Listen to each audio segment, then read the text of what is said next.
Another early strategic decision, and one that was hard to make and very controversial, was a decision to invest heavily in the machinery of a grassroots campaign. Huge numbers of organizers and a technological platform to support that. And it was a tough decision because it's very, very expensive for this campaign that was just getting off the ground. And once you make that decision, you got to go with it. And so that brings me to the third point, and that is the way Barack Obama involved large numbers of people in his campaign and used that power to win his election. So Obama was a community organizer, and so he brought, and I think he saw firsthand the power of people coming together around a similar cause or interest, the power that people can have bound together and activated. And he brought those sensibilities into his campaign. And so it started from the top. Next, the campaign invested in organizers and in technology.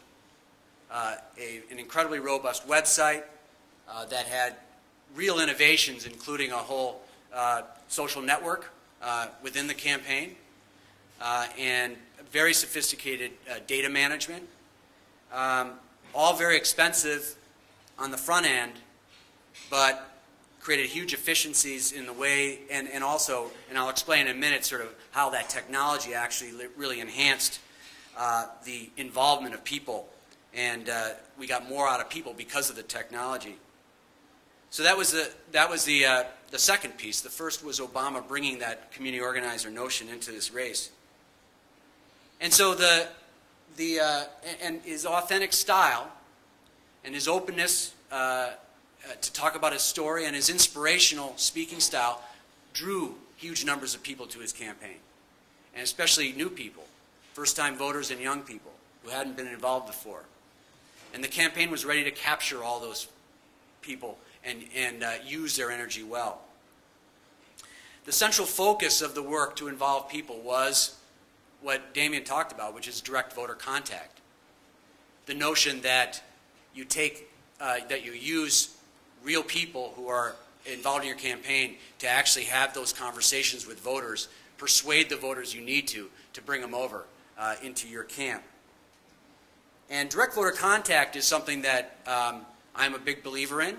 Every campaign does it to some extent in the U.S., but whether or not you do it well and are really committed to it is another story.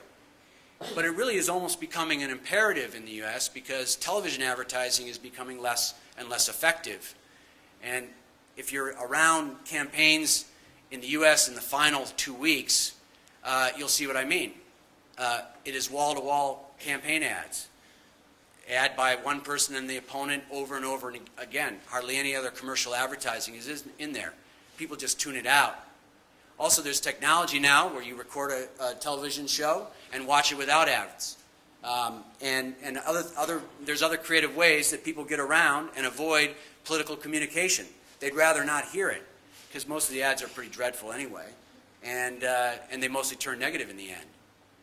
So how do you actually connect with voters and have that conversation and try to move people over? It's actually at their door, on the phone, in their workplace, or on the street, by people who are from their community, who are out there talking to them for no other reason than that they are very excited about this candidate and they want to tell you why and they want to ask for your vote. And that was the whole focus of bringing people into the campaign in the way they did. Now, the organizer role was very important because organizers were involved in taking supporters and turning them into volunteers. It's not the same thing. You get a supporter and then you have to turn around and ask them to be involved. And part of that involves giving people the tools and the skills to do that right. So there was a lot of training that went on. There were Camp Obamas, where volunteers were asked to come in and practice the art and science of going out and talking to voters, and practice it until they were comfortable going out and doing it themselves. And they were also trained in using the data, because data is a really important component of direct voter contact. our goal was to go out and really find those people who are truly undecided voters and track them. And track them in a data way over time, and hopefully move enough of them onto our side to win the election. And so the use of data and accounting for your conversations after they're over was as important as the conversation themselves.